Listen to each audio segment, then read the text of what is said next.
So from the very start, the first day of my retreat until the last day, the 8th day, so it was all the scripture with Mama Mary's presence. And isa sa nagtanong ako sa kanya doon when I was praying with her, sabi ko, how do you handle situation with stress? And I could see how, I think it was Mama Mary who taught me na she just surrender her day to God, even in times of uncertainties, and she ponder all her things, trusting to God. So it was Mama Mary who taught me that one, that experience of handling stress, handling uncertainties to God. So yun. Thank you. Thank you. Thank you, Tama, Sister ma'am. Ed.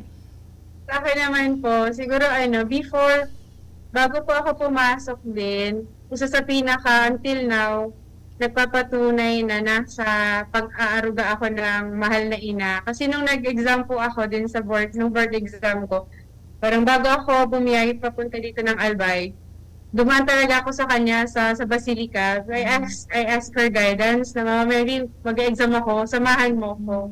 And then, on the day of the exam, syempre kabado.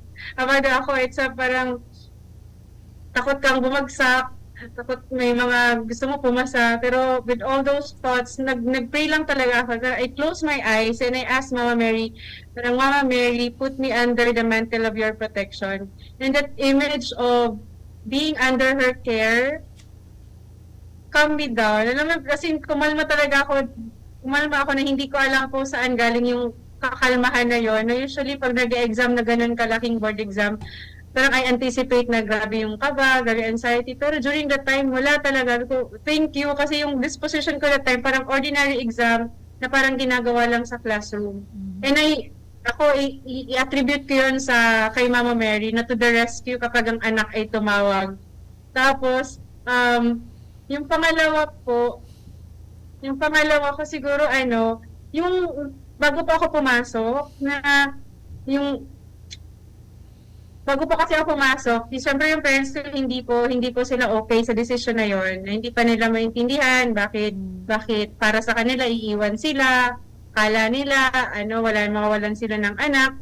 So nakita ko din yung sakit, naramdaman ko at nakita ko kung paano nasasaktan yung mga magulang ko, lalo na si Mama.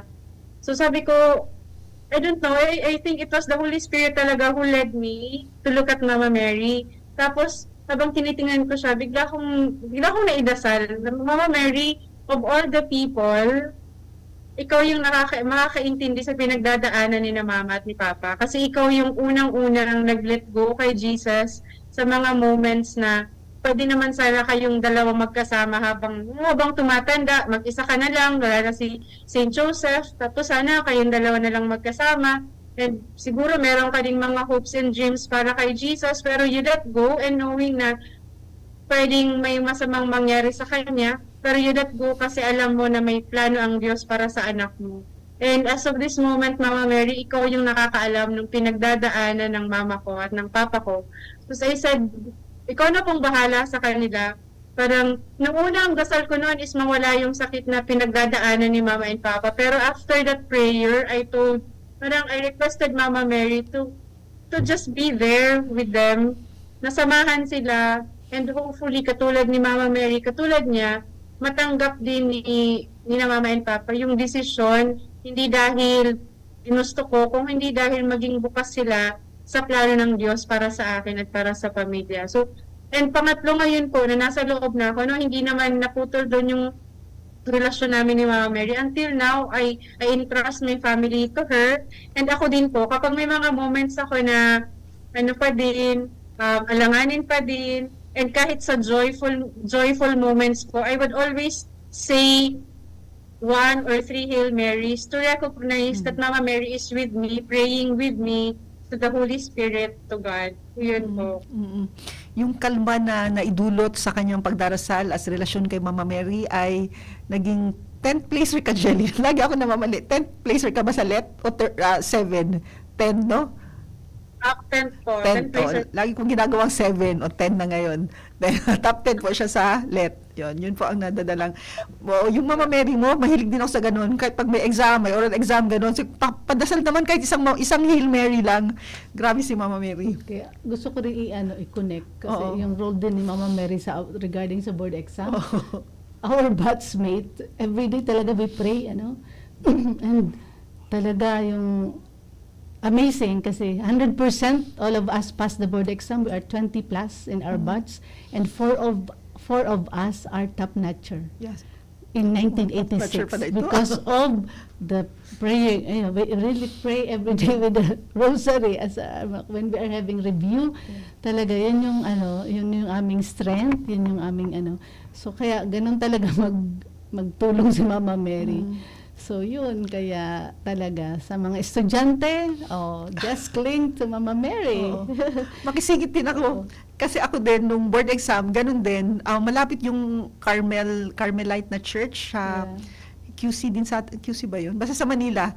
And then, nagpaano din ako, imposition, itong hanggang ngayon, pa din ako ng scapular, Our Lady of Scapular. Yun, board exam din po. So, yung mga lahat ng board exam, run to your mother, run to Mary. Oo. Alam niya kung anong pinag- Pero mag-aral din, syempre. Oo, siya. Of course, given na yun. Oo. Oo. Prayer and Kasi minsan din yung disposition, maano yun, mahalaga yun kasi kahit ganong aral mo, pero kung hindi ka disposed, hindi ka peaceful, naku, baka magsitakbuhan yung mga naaral mo na sobra-sobra. Sige. So, time check. It's 1:45. Ang oras hatod sa Indukang Optin Lutein Capsule. Alagaan ang paningin sa tulong ng Optin. Kitang-kita ang kalusugan ng mata. Plemex. Pag may ubo o hika, Plemex agad. Basta lagundi, Plemex. Artisan Joint Supplement. Bumabagal ang galaw dahil sa joint pain at arthritis. Mag-Artisan. Plemex for kids. Mommies, agapan agad ang ubo at plemang nakabara. Pambatang lagundi. Plemex! Sa Uno Plus, kalidad na maaasahan mo. Serbisyong swak sa imo. Liver Aid Silimarine Capsule. Ang good drinks at good food, perfect combo. Isama pa ang Liver Aid. It's liver lover, boys. United Home C-Tab. Basta C-Tab. Abot kayang vitamin C na gawang Unilab. Ginebra San Miguel. Gin is in. Gin to win. Gin's Tanalo sa One Ginebra Nation. Promo runs from March 15 to July 31, 2025. For DOH FDA CFRR permit number 0017 series of 2025. Drink responsibly. Naghahanap ka ng kabalikat sa asenso at taman ang urig mo asin mag-asenso ang negosyo. May Uno Plus na kalidad. Mag-Uno Plus, Mag-Uno Plus. Asa sa imong mauod. Serbisyong totoo, produktong garantisado. Ang Uno Plus asin urig mo. Ang gamat na gusto. Uno Plus matabang sa imo. May Uno Plus na kalidad. Mag-Uno Plus, Mag-Uno Plus. Asa sa imong mauod. Sa Uno Plus, kalidad na masasarigan mo. Serbisyong swak sa imo. Magbisita sana sa Uno Plus Facebook page. Pinalawak na dialysis package. Outpatient mental health. Higit dobling aumento sa high-risk pneumonia at stroke benefits. At ngayon, 30% increase sa health benefit packages. Ilan lang ito sa mga nasimulan na natin. Tuloy-tuloy na po ang pagbuti ng ating benepisyong PhilHealth. Ang layunin namin, pinalawak at mga bagong benepisyo para sa mamamayang Pilipino. Abot kamay na ng lahat. Tumawag sa 8662-2588 para sa detalye. Kung ikaw ay edad 50 pataas katulad ko, may mataas na ang risk ng manlalabo ng paningin. Mas challenging ang pang-araw-araw na gawain tulad ng pagbabasa, pagsusulat, at pagmamaneho. Ang Optin ay may lutein na maaari makatulong sa kalusugan ng mata, nilalabanan ang epekto ng glaucoma, macular degeneration at katarata. Kitang-kita ang kalusugan. Mabibili ang Optin sa mga pangunahing butika nationwide. Mahalagang paalala, ang Optin ay hindi gamot at hindi dapat gamitin panggamot sa anumang uri ng sakit. Gardusi po ang inyong punong barangay. Masaya po kung mabisita tayo ng DOH para sa MMR vaccination na pangontra sa tigdas, peke at German measles para sa mga sanggol sa ating barangay. Nais kong himukin ang iba pang mga magulang na pabakunahan na ang inyong mga anak para masiguro natin na sila ay ligtas sa anumang vaccine preventable diseases. Tandaan, wais pagkumpleto ang bakuna at ang wais ay laging ligtas. Paalala mula sa DOH Bicol Center for Health Development. West. Ayan na. Okay, welcome back sa ating programang Usapang Bukasyon ACI. Ipagpapatuloy natin ang ating talakayan tungkol sa episode 39 na pinamagatang Mama Mary's Knows Best. Okay, why do we as handmaids make it very much a part of our educative style, both in formal and non-formal education, the love and devotion to Mama Mary? How do you do it, and what's the effect to our kids po? Thank you. Sige, to the two educators, to the two teachers. Si Alin, Mute po. mute, Mute. nakamute, Nakamute ka pa po. wala pa. Okay, si Alin. So, for us, Yeah. as handmaids, as we are handmaids of the Sacred Heart of Jesus, and our mission is reparation to the heart of Jesus, and we express it in adoration and the evangelizing education, and certainly we cannot tell the story of Jesus without Mama Mary. So one of the advantages of teaching Mama Mary as part of our educative style is always having this mother who loves, who care, who bring us closer to Jesus. And in any way of education, Mama Mary as the first handmaid is always part of our educational style. And what is the effect of this for us? For us, especially even to our students, Mama Mary is very near, as we are all devotees, even our children. We participate in the translation, in the procession during the fiesta. So kahit maliit na bata, alam na kung sino si Mama Mary. So hindi na siya mahirap ituro, and the love of a mother really signify, really embody the attitude of Mama Mary in loving us as her children, and the only way is bringing us to Jesus. So, but it doesn't only stop to her, but always, as she desire, is bringing to Jesus. That one. Okay. I remember in our school, one of the poster with the Mama Mary picture, nakalagay doon na caption is, Mama Mary, help me focus my life on Jesus. Because she lived it. She lived the centeredness in Jesus. So parang our relationship with Mama Mary makes us Christ-centered. Hindi siya Yes. nagpapalayo, kung hindi papalapit pa. Wow, beautiful talaga si Mama Mary knows best. Yes, Mama Mary knows best. Okay. Sa perspective ko naman po, we introduce Mama Mary to the children. Kasi sa educative style po ng ACI, we have this line that we teach with gentleness and firmness. And for me, si Mama Mary yung best example noon. She's very gentle, yet very firm with his values and with his love for Jesus, for God, na kahit mahirap haharapin, pero haharapin niya with gentleness of heart. Na very vivid po yung image na she's keeping everything in her heart. So with Mama Mary, she's teaching us kasi to really be contemplative, and at the same time learn how to savor the graces of the Lord. And also, we introduce Mama Mary because Mama Mary loves. Pero sa mundo po ngayon na hindi marami sa atin, hindi na buo yung pamilya, no? So maraming bata naghahanap ng kalinga ng nanay. And Mama Mary is there.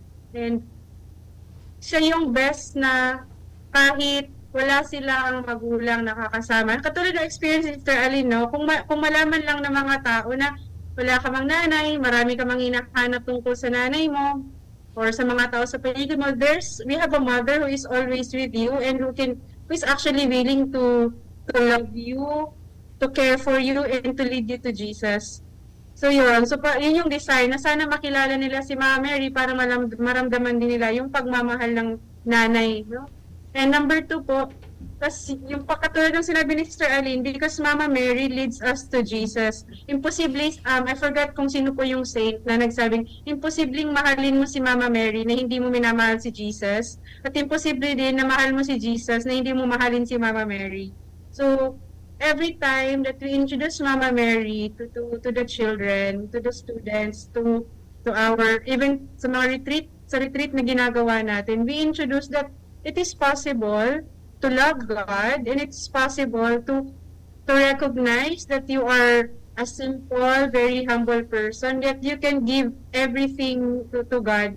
Ako pa natutuwa ako kapag binabalikan yung kwento ni Mama Mary, yung dumating yung angel na, magiging nanay ka ng Diyos. Hindi naman kaagad nag-yes si Mama Mary. Yes, okay, gusto ko yan. No, parang naging tao siya na, paano yun mangyayari? There was questioning, there was asking.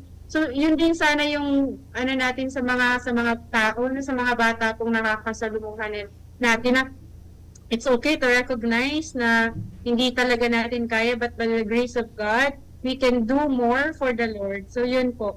And, yun. Sige, yun po yung desire. And lastly, kasi si Mama Mary ang model of faith natin. Kung gusto nating maging faithful sa Diyos, kay Jesus, number 1 sa listahan po si Mama Mary. So, ba't natin siya hindi isasama? So, yun po. Anong mga activities o mga initiatives ng school natin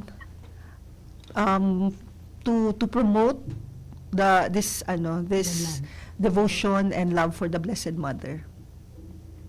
Sa context po namin sa Loyola, preschool po yon. So, mga bata, mga 3 to 5 years old, every day, we go to Adoration Chapel. Number 1, we go to Adoration Chapel and we greet, very simple, we greet, good morning, Mama Mary, good morning, Jesus, good morning, Saint Rafaela Mary. It's very simple, but already telling them na, there's Mama Mary, there's Jesus, and Mama Mary, kasi yung image po namin sa chapel, Jesus sa center, sa side si Mama Mary, sa katabi ni Mama Mary, si Santa Rafaela. So that one, every day yan. So hopefully nakikita nila na si Mama Mary ay parating kasama ni Jesus at ni Santa Rafaela. Number 2 po, yung every October, we have monthly rosary. So, yan, every day, nagpe-pray kami ng rosary. Tapos, at the end of October, meron kaming, this year, ginawa namin, nagkaroon kami ng parang station around the area. Pinuntahan namin yung mga images ni Mama Mary inside the campus of the school para magdasal. Tapos, may mga intentions po kami doon. Yung time na nagkaroon ng bagyo, nagkaroon ng lindol, yung mga families, yung silang mga bata, pinagdasal namin. So, yun, may nakadagdag po yun. No? Hindi lang si Mama Mary nag-end. Dapat may intention pag nagdadasal. Katulad ng intention ni Mama Mary. And this year also, we started na tuwang-tuwa kami kasi pati yung mga bata, tuwang-tuwa sila. Dinala namin yung image ni Mama Mary. No? So, si Ina ko, nandito siya sa Naga, usually kilala. Pero dinala namin siya sa Quezon City. So, bumisita si Mama Mary ng 3 days and Mama Mary's image stayed in their classroom for 3 days. So, they prayed every day. So, parang, isa yun sa mga, kinatuwaan po nung bata nung binabalikan namin. So, this year, we're hoping na baka pwedeng pagsungko naman ni Ina sa mga family. So, yun po. Sister Aline. Tapos, after kay Sister Aline, pwede kayo mag-promote, mag-invite kayo ng possible students ng school. I-promote natin ang school natin. Yeah. Sige, Sister Aline, ikaw po muna. Sa school naman, I will be speaking sa school natin sa Naga, aside from the one mentioned by Sister Jelly on praying the rosary, and we celebrate also the birthday of Mama Mary. And in our school, as you know, as we express our charism by letting share the students in adoring Jesus in the Blessed Sacrament. So every Wednesday, siya for the praying the Perpetual Novena. So, yun yung every Wednesday. And also by posting some of the of Mama Mary sayings and letting us be familiar with what Mama Mary said, I am the handmaid of the Lord, be it done to me according to your word. So, that one. Yeah. Promotion. Invitation. Promote. We will grab this chance Yeah. to promote the school. Sige po. So, una po, ako mag-promote po nung nasa Quezon City, no? So, we have a preschool in Loyola Heights, Quezon City. So, if you have children aged 1.5 to 5 years old, we have our Learn and Play class. We also have nursery, pre-kinder, kinder classes. So, we actually try our best to help the children be ready for the big school by equipping them with the academic, life skills, and spiritual actually values that they need before they face their bigger world. So, kung meron po kayong kilala sa area, malapit, pwede nyo pong dalhin doon, pwede nyo po kaming bisitahin. Ongoing pa po ang enrollment. Sa June 23 pa po yung start ng classes. So, willing po kaming i-welcome kayo. Thank you po. Yeah. Mr. Okay. Alin? So, for us also sa Naga, the enrollment will be on June 3 to June 5. So, yan lang po yung allotted time for enrollment as we have also limited slots. But I think the school is still open for transferees and those who are interested for kindergarten. So, we offer kindergarten until grade 6 only because that's only for elementary students. Ano nga po ang pedagogy natin? Pedagogy of the Educative. heart. Pedagogy of the heart. Ano nga yung Yeah, ano we yun? teach- We love We first. we love first. Before we teach. We teach Second. second. Yan. Sige po. We So, love welcome. first. Yeah, before we teach. Welcome po kayo sa lahat ng Santa Rafaela Schools sa buong Pilipinas. Kala mo ang dami. Sige po. Okay. Hello. Ang bilis. Ang bilis. Ang bilis ng oras. Pero bago tayo magtatapos, what's your parting message to the youth, especially to those searching for their vocation, vis-a-vis the importance of a special devotion to the Blessed Mother? So, siguro ako muna po mauna. Yes. And yung parting message ko po sa youth is, di ko maalala yung santo eh. Pero ito yung sinabi niya. Don't worry about loving Mama Mary so much. Because hindi mo mapapantayan yung pagmamahal ni Jesus kay Mama Mary kahit anong gawin mo. Maximilian Colby daw, sabi ni Sister Jenny. So, sa lahat ng youth na nagde-discern ng bokasyon nila, vocation is a mission. So, in searching for vocation, in discerning siguro, andyan si Mama Mary, hindi mo na kailangang manghula. You don't need to guess what will happen. You just look at Mary, and when you say to God's call, you know exactly what will happen. You will, as Mama Mary did, she gave birth to Jesus. You will also give birth to life, to Jesus, and you will share Jesus to the world, just like what Mama Mary did. Every day, through your way of loving, sa paraan ng iyong pagmamahal, and sa pagtugon sa panawagan ng Diyos, sa bokasyon ninyo, kahit ano pa man yan, it means to live Jesus, to live with Jesus every single day. And so there's nothing to fear, kasi kasama ang Diyos araw-araw sa pagtugon. Katulad ng nangyari kay Mama Mary, sa kanyang pagtugon kay God the Father, sa kanyang imbitasyon, she eventually lived her life with Jesus every day, approximately for 30 plus years. And pangatlo siguro, it's the growth of charity, faith, and hope. Sa bawat pagtugon natin sa panawagan ng Diyos, in times of difficulty, actually naalala ako sa Baclaran, sa isang friend ko sa Baclaran na yung conversion story niya from another religion, from down na down siya, and then he found consolation with just a stampita of Mama Mary. So, it's like, for every encounter with Mama Mary, there is hope. So parang yun na rin yung naging tumatak sa kanya at sa akin din, the Mother of Perpetual Help, na laging nandyan. Yeah. Kaya wag matakot, wag kabahan, at wag mag-alinlangan na mahalin si Mama Mary. Yun lang po. Thank you. Sa Alin? Amute.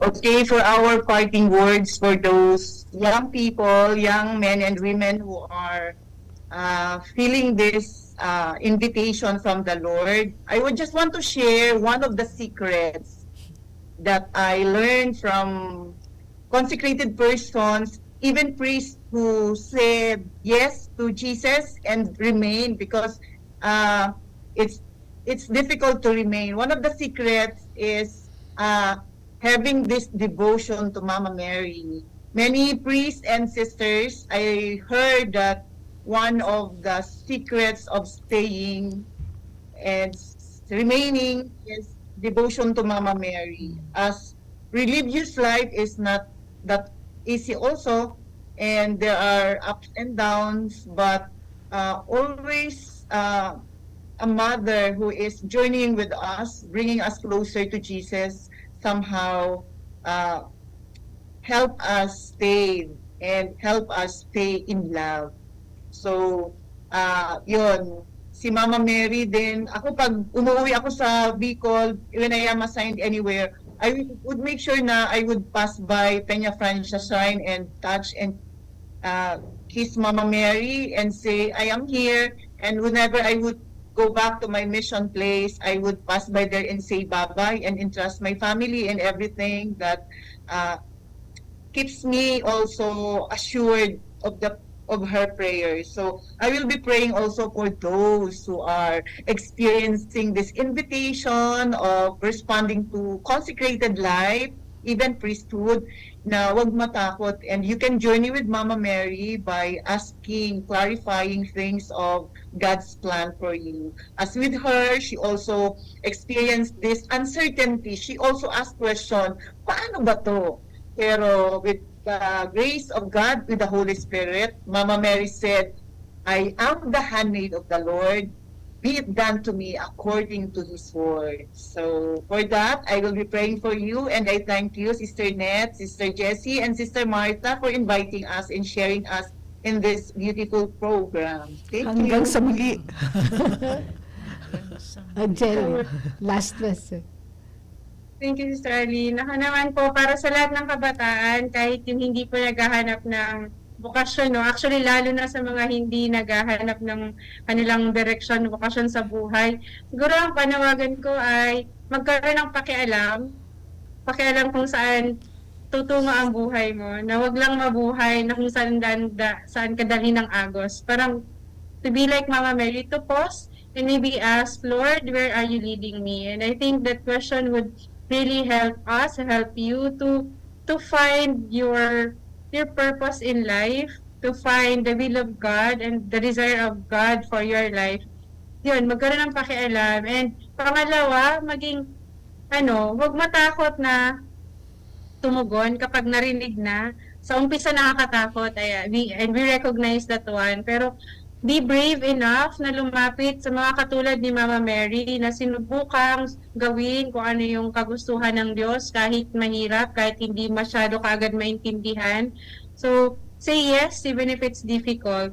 And run to Mama Mary. Kung hindi pa masyadong malakas yung devotion kay Mama Mary, okay lang yan. Wala namang pressure. Just be open and just allow yourself to be accompanied by a mother who is very loving and who is ready to be with you. And just like, katulad ba mga sinabi ang kasama ko, pagdadasal namin kayo, hindi lang para maging madre o maging pare, kundi sana matupad sa buhay nyo ang kagustuhan ng Diyos. Kung pagpapari man yun ng pagmamadre, lalo na pagiging ACI, open arms po kami para tanggapin kayo. So, God bless. Thank you po, Sister Net, Sister Martha, Sister Jessie. Okay. Salamat sa lahat na sharing natin ngayon. It has been enriching. Salamat po sa inyo. Salamat sa ating mga bisita ngayon na hapon, Sister Aline Barde, ACI, Sister Jelly Ann Lumaad, ACI, Sister Rebecca Carion, ACI, at ang inyong mga lingkod, Sister Jessie, Sister Net, Sister Martha. Salamat po at hanggang sa muli. See you next Friday.